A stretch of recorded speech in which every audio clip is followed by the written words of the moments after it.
added that I'm glad Tony raised about the archival papers because they're all available. Comrade Alex has really done a remarkable job of doing all the PDFs based on the coverage from 1970, 71, etc. Everything you saw here, and there's so much more. And so, comrades, we can make that. He can make that available to any comrade or friend that wants to see that, because it really is remarkable going over all of this amazing, coverage. Our party was just right in the midst of this revolutionary upsurge, of these incarcerated workers.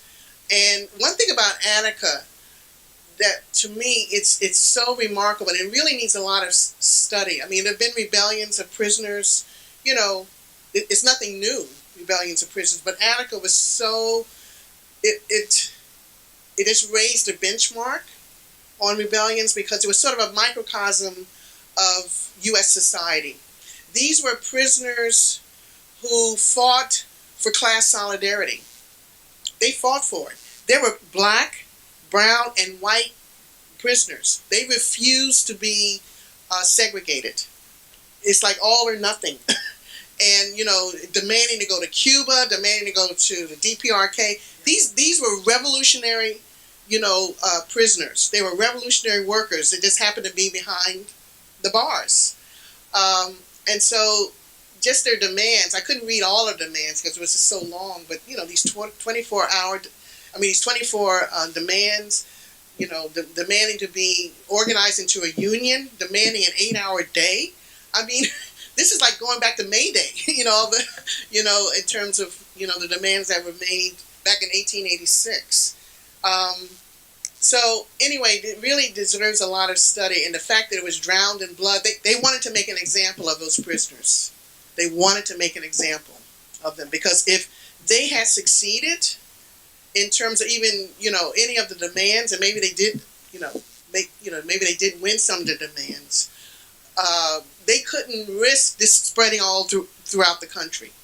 That's what they were afraid of. They were afraid of this they were afraid of this being a prison-wide rebellion, across the country.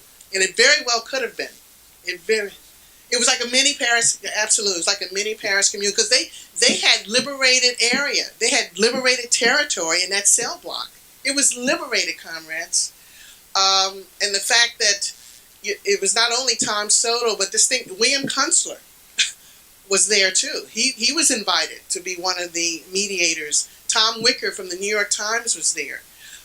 This was a big deal. And the fact that the PSC was represented was a big deal.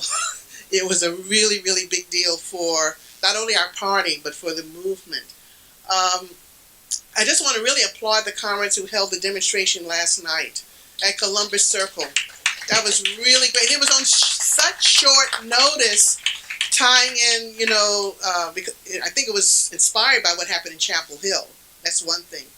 But, to target the Columbus statue, to tie it in with the prison strike, I mean, that was really great just to, see it all on Twitter. Even though it was small, it got retweeted so many times. So really, just kudos to all the comrades who came out, for that demonstration. Because a lot of people have seen it. A lot of people have seen it because of social media. And just the last thing about the prisons, because there was a prison boom back in the 80s and 90s. And that's when Wall Street put so much, the Wall Street investors put so much money into private prisons at the time.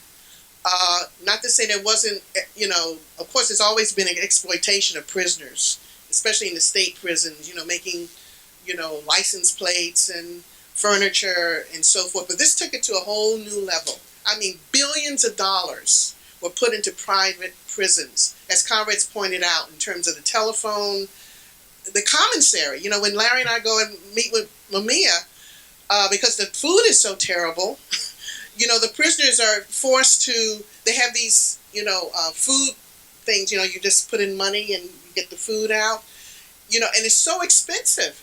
And so that's why they rely on visitors to pay for this food, because it's better food. It's not that much greater, but it's still better than the food that they get on a daily basis.